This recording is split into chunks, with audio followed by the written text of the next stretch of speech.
everyone, and welcome. My name is Daniela from Asian Studies Student Council, and today I'm very excited to introduce you to our professor Mateja Kovacic from our Asian Studies major at Yonsei University. Thank you so much, Professor, for joining us today. Thank you for having me. And to start off, can you briefly introduce yourself and your field of study? My name is Mateja Kovacic, and I'm Associate Professor in Asian Studies at the Underwood International College at Yonsei University.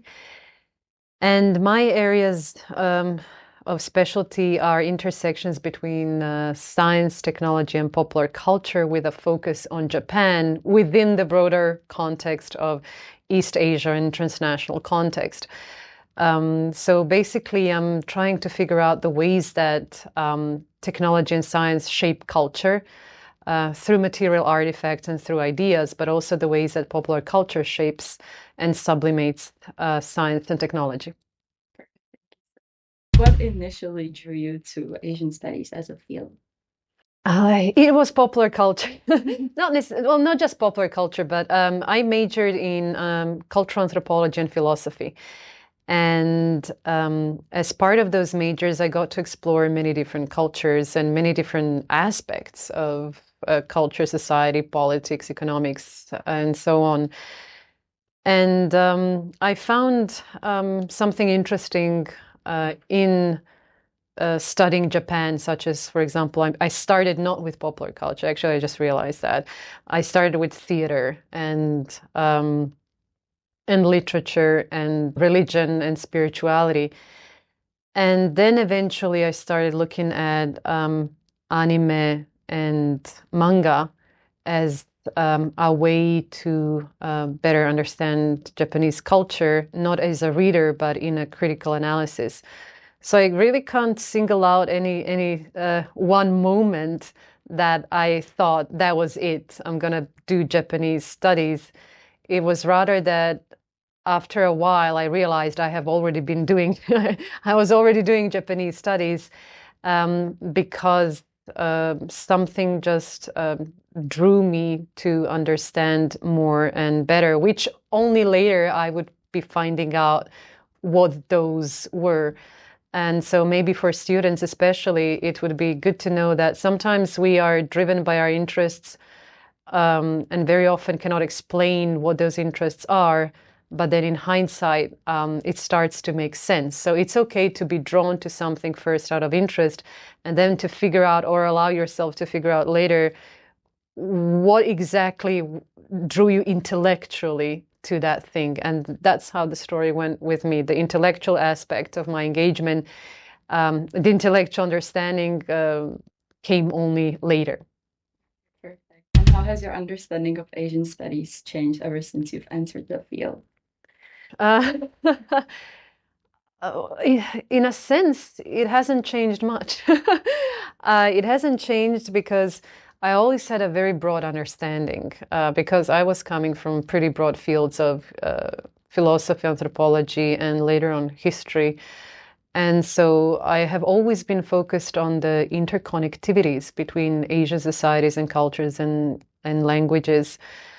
And in that sense, my approach and my understanding through interconnectedness, through the ways that some events in history, such as modernity, so-called modernity, or techno-scientific modernity, influenced non-Western societies.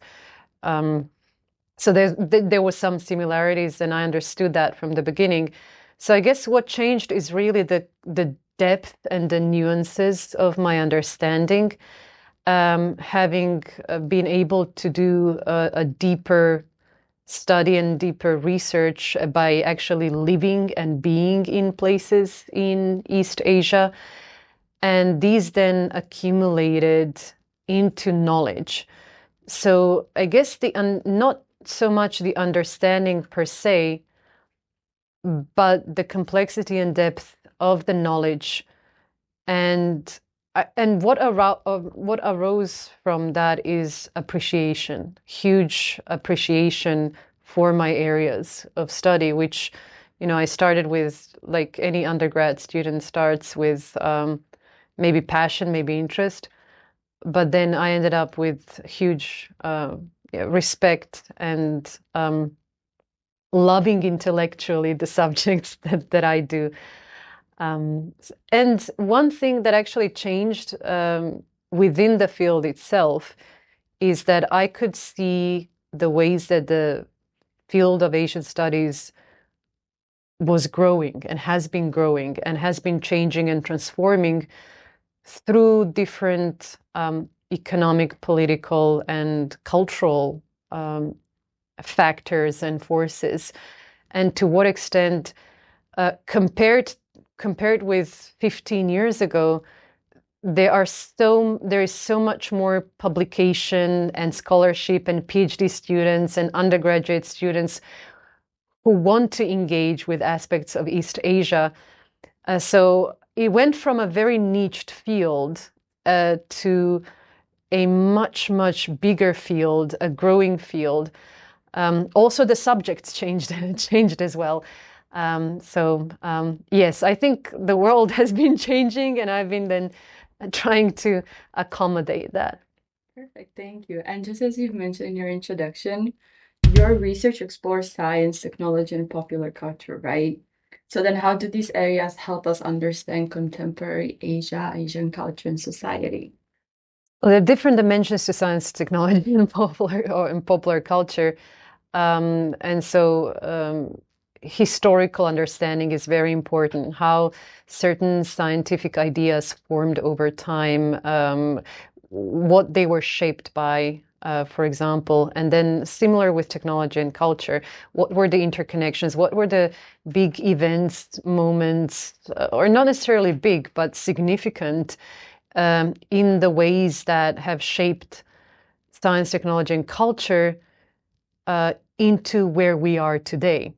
So it helps us, and because science, technology, and culture and popular culture are always a part of, as well as an outcome of, everything else happening in the world, in the society, on a small scale, large scale,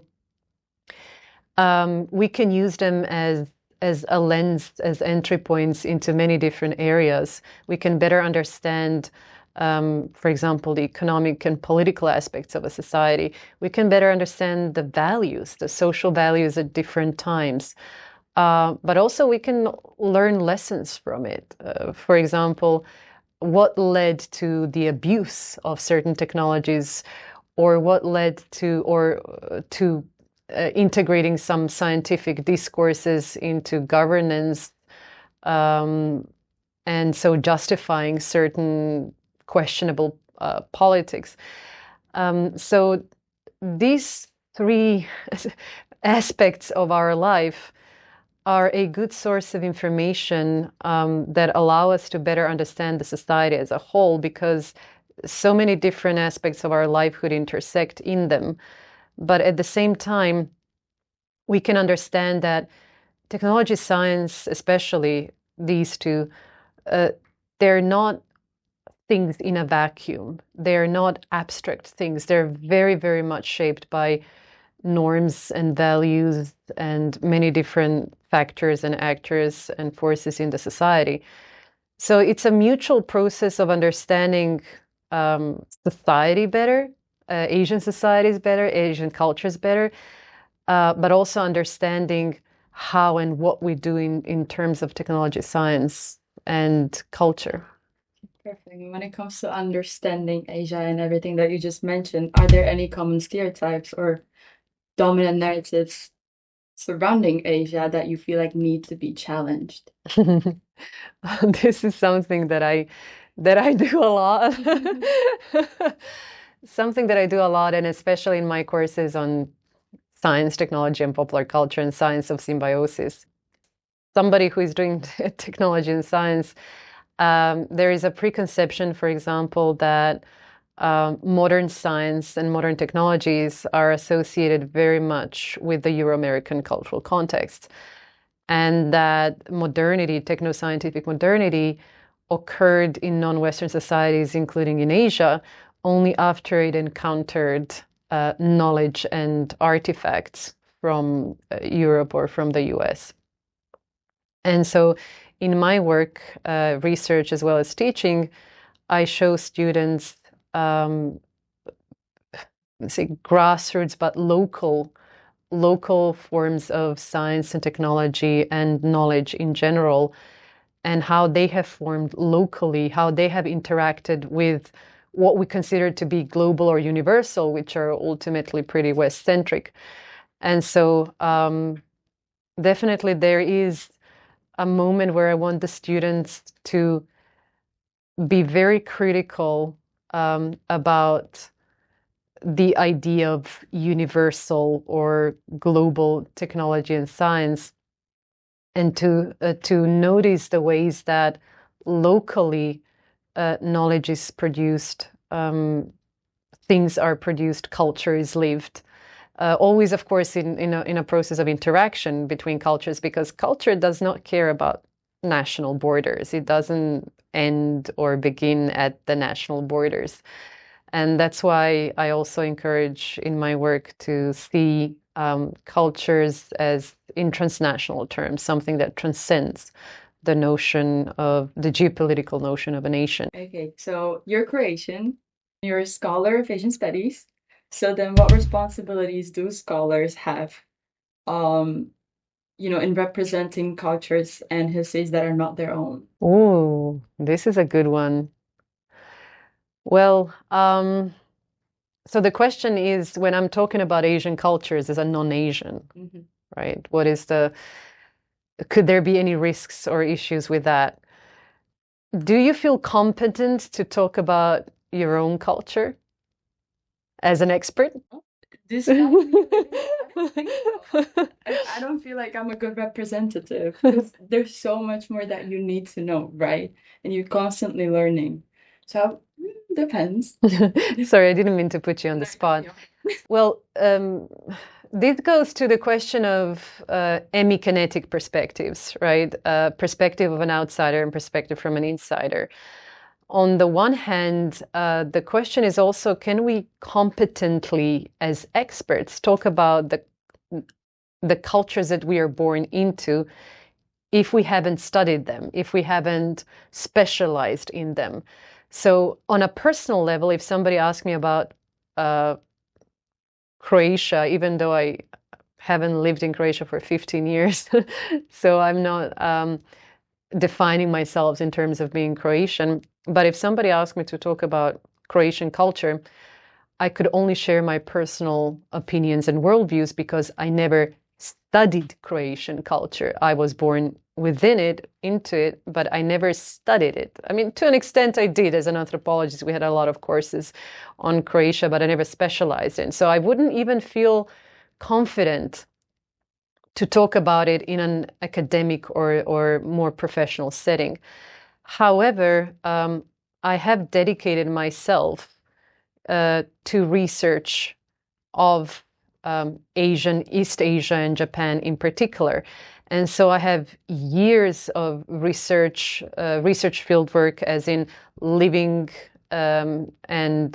living in Asia, working with people in Asia, just everyday life, but at the same time conducting research in terms of interviewing people on the subject that I research. For example, if it's AI or humanoid robots, how do I gain knowledge of that? I interview engineers, I interview people who interact in some ways with humanoid robots and AI. And so I definitely feel more competent and to talk about Asian cultures than about any other culture, because I have spent many years of studying, not only through my own work, but studying other people's works, accumulating knowledge. And so I wouldn't say that it's a form of, when I talk about Asian cultures, that I'm representing any view, that I'm representing culture. I'm very, very conscious that our knowledge is limited and always situated. Our knowledge is always defined by not only our nationality or ethnicity, it's defined also by our gender, by our past experiences, by all the interactions that we had thus far, but all the memories we carry. And so there is no way that we can be entirely objective, or that we can provide an ideally clear and pure narrative of a culture.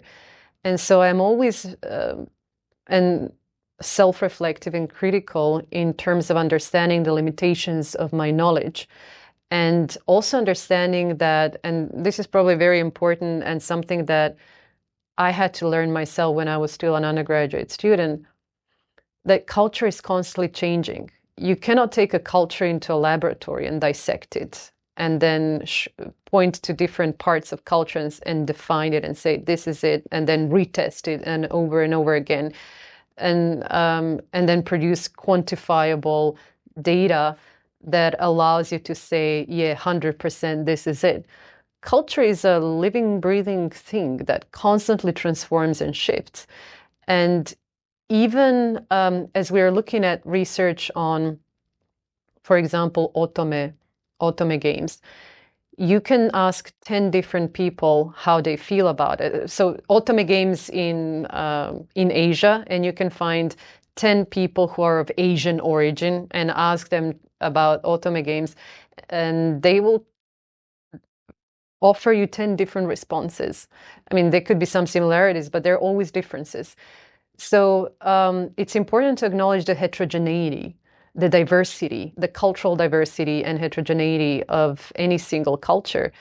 And so I bring my knowledge together in my own teaching and research that is based on interacting, on studying, on really gaining in-depth knowledge to provide some answers, to provide some perspectives, and not seeing my own perspective as truths or the ultimate truths or the definitions.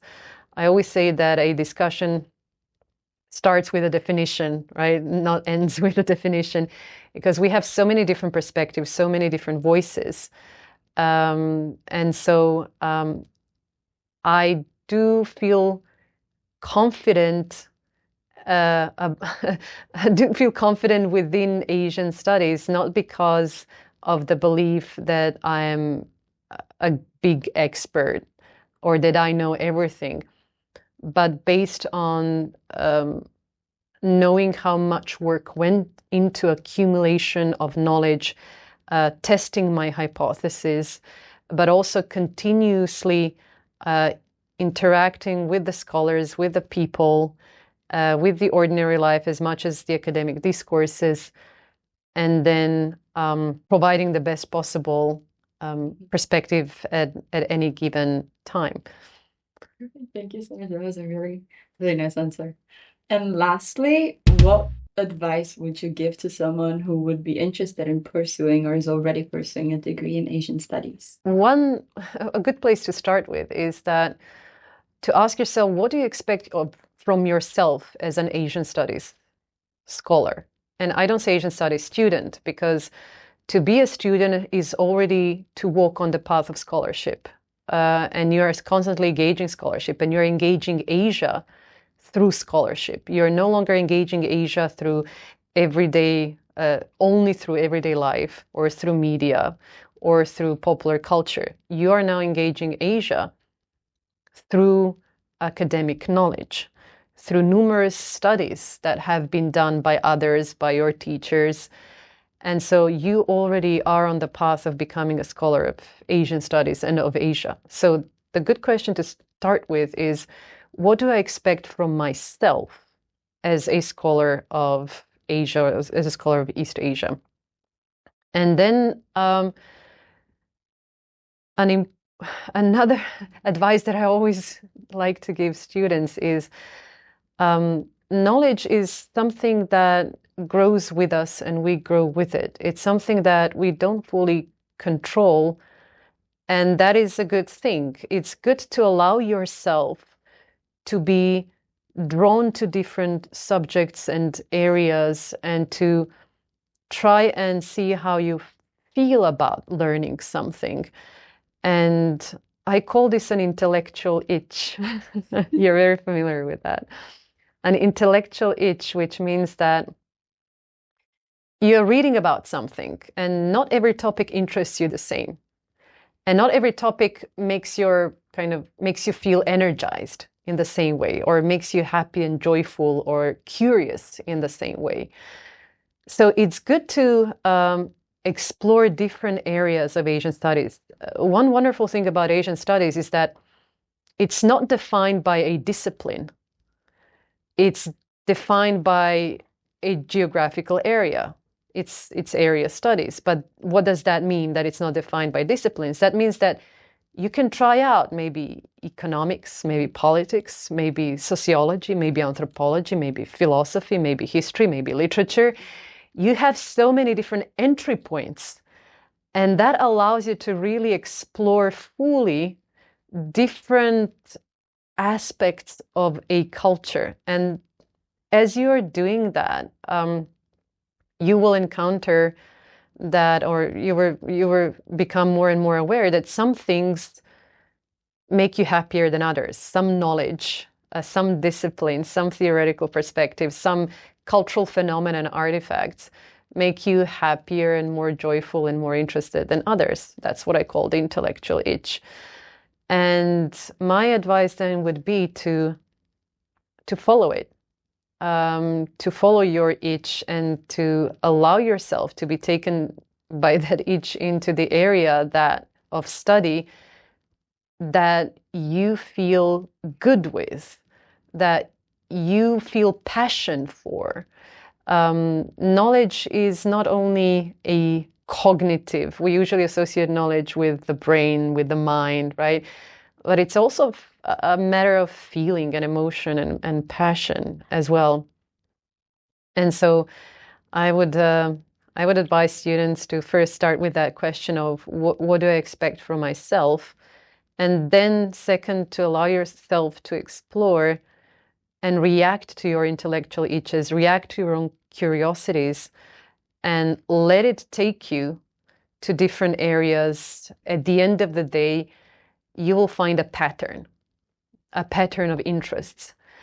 And then you will, so basically, instead of trying to define it, control it, and decide it, let yourself be exploratory. Let it take you and lead you in taking different courses, encountering different people and knowledges. Come to you eventually. Yes. Yeah. Perfect. Thank you so much for taking the time to meet with us today. And thank you so much for all the information that you provided, all the advice and all your perspectives. It was really interesting. Thank you so much, Professor. Well, thank you so much. It was wonderful to talk with you.